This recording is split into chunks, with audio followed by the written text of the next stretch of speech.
Quantas vezes você já sentiu que comeu não por fome, mas por um buraco que não sabia nomear? Não era o estômago pedindo, era algo mais fundo. Um cansaço, uma angústia, uma tristeza que não sabia chorar. E então a comida, quente, macia, doce ou salgada, parecia oferecer um alívio, mesmo que passageiro, mesmo que depois viesse o peso. Esse ciclo tão silencioso e íntimo era bem compreendido por uma mulher que viveu há quase 1000 anos, mas que enxergava a alma humana como se habitasse dentro dela. Santa Hildegarda de Bingen, mística, médica e visionária do século XII, percebia com clareza aquilo que muitos ainda hoje não conseguem nomear. Para ela, a gula não era apenas um pecado ou um exagero do corpo, era o sintoma de uma desconexão espiritual.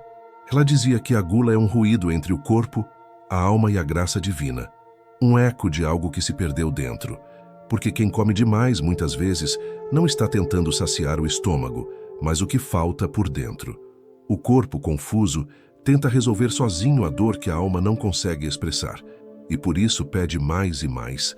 Mas a alma continua vazia. Antes de continuarmos, me conta aqui nos comentários. De onde você está assistindo este vídeo? Quero muito saber até onde a luz de Hildegarda está chegando. Escreve aqui embaixo que eu leio tudo com carinho. Hildegarda ensinava que a cura começa quando paramos de alimentar o buraco e começamos a ouvir o que ele quer dizer. Nem sempre temos fome de comida. Às vezes, temos fome de repouso, de silêncio, de um abraço, fome de sentido. E quando essa fome da alma não é reconhecida, ela se manifesta no prato. Comemos rápido, em excesso, em segredo. Comemos com culpa ou com ansiedade. E depois, comemos a culpa também. Mas há um caminho. Ela o chamava de temperança. E não é rigidez. Temperança para Santa Hildegarda é sabedoria emocional e espiritual no ato de se alimentar. É comer com consciência, com reverência, com um coração que agradece e uma mente que sabe parar. A temperança devolve o ritmo sagrado do corpo. Ela convida a desacelerar, a preparar os alimentos com simplicidade, a escolher o que aquece sem inflamar, o que alimenta sem entorpecer. É o contrário do exagero, mas também da repressão. Comer torna-se, então, um ato espiritual.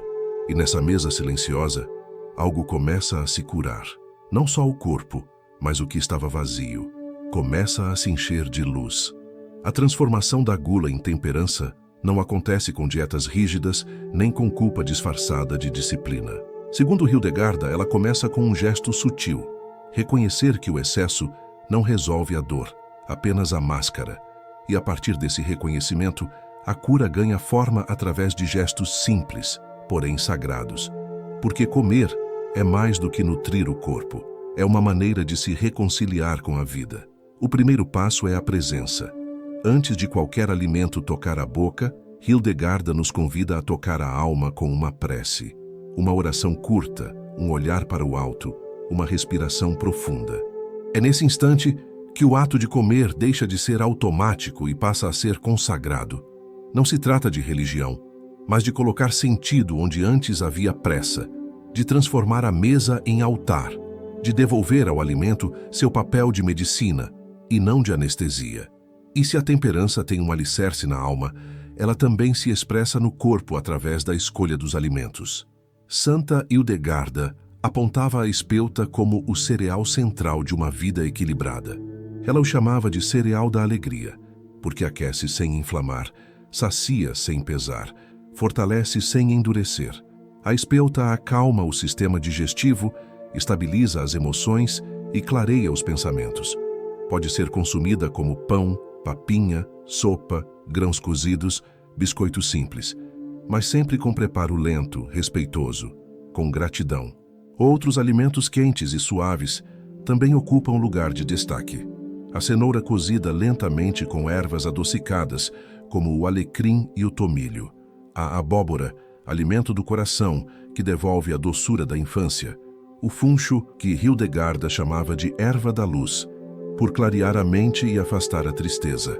A cebola cozida, que traz força emocional e ajuda a digerir aquilo que a alma ainda não conseguiu nomear. Nada de dietas frias, cruas ou excessivamente ácidas. Segundo ela, isso só aumenta a sensação de desamparo e melancolia. Tudo deve ser morno, acolhedor, envolvente, como um abraço em forma de refeição. E para quem busca apoio energético e espiritual nesse caminho da moderação, Hildegarda também recomendava o uso de pedras e cristais durante a oração e nos momentos de alimentação. Ela citava a Mágata, que estabiliza os impulsos e protege contra decisões precipitadas, o topázio, que dá força para vencer os excessos e iluminar o discernimento, e a calcedônia, que suaviza os sentimentos e fortalece a escuta interior. Essas pedras não são amuletos, são lembretes, símbolos de uma presença mais sutil que nos envolve. Podem ser colocadas sobre a mesa, ao lado do prato, ou seguradas enquanto se respira profundamente antes de comer.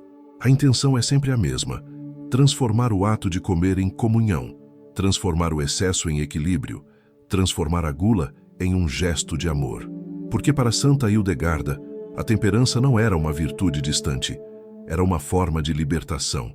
A possibilidade de viver sem se arrastar atrás de prazeres que não sustentam, de ter um corpo leve, uma alma limpa e uma vida guiada pela paz.